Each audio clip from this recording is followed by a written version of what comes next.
মেশিনটাই জামাতি মেশিন, ওর মেশিনটাই শিবিরি মেশিন, এই জন্য সেই কাজ করছে।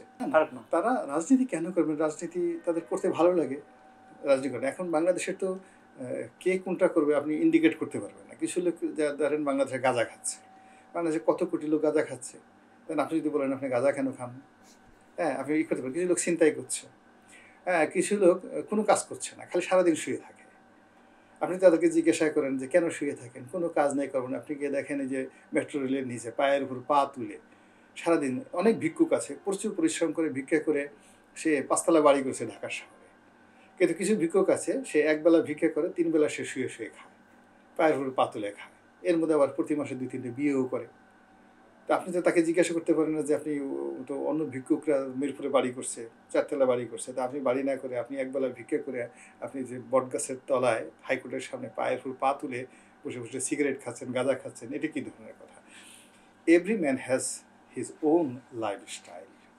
প্রত্যেকটা মানুষের নিজস্ব একটা জীবন আছে। তা জামাতের যারা লোকজন আছে তাদের জন্ম হয়েছে জামাত করার জন্য, তারা তৈরি হয়েছে শিবির করার জন্য। তাদেরকে দিয়ে আপনি আওয়ামী লীগ করাতে পারবেন না, তাদেরকে দিয়ে আপনি বিএনপি করাতে পারবেন না, তাদেরকে দিয়ে আপনি অন্য কোনো কাজ করতে পারবেন না।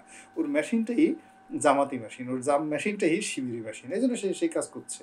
এবং এটা যদি আপনাকে বুঝতে হয়, জানতে হয়, তাহলে হিউম্যান সাইকোলজি এবং মানুষের দল করার যে প্রবৃত্তি, এটা সম্পর্কে একজন ইসলামিক জুরিস্ট আছেন, তার নাম হলো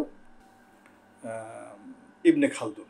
তার আল মুকাদ্দামা বইতে একটা মানুষ কীভাবে আচরণ করে, পলিটিক্যাল আচরণ করে, এবং সেটা পড়তে হবে যে কেন তারা জামাত করে। এবং তারা কোনোদিন ক্ষমতায় আসবে না, কিন্তু তারপরে তারা কিয়ামত পর্যন্ত যত জীবিত আছে তারা এই দলটা করবে।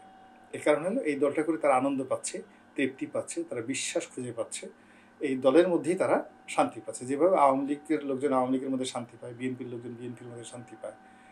তো সবসময় তো সবাই ক্ষমতার জন্য করেন, এবং তাদের একটা স্বপ্ন থাকে।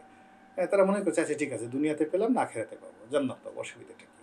শেষ প্রশ্নটা হচ্ছে, আওয়ামী লীগ এবং বিএনপি এই দুইটা দলকেই মানুষ ক্ষমতায় দেখতে চায়, তারা কিংবা জনগণ কি কখনো তৃতীয় পক্ষকে আসতে দিচ্ছে না বা আসছে না, এটা কারণটা কি? কারণ তৃতীয় পক্ষর মতো ওরকম ক্যারিসমেটিক ব্যক্তিত্ব আমাদের দেশে এখনো তৈরি হয়নি। তৃতীয় পক্ষ যেমন এরশাদ সাহেব তৈরি হয়েছিল,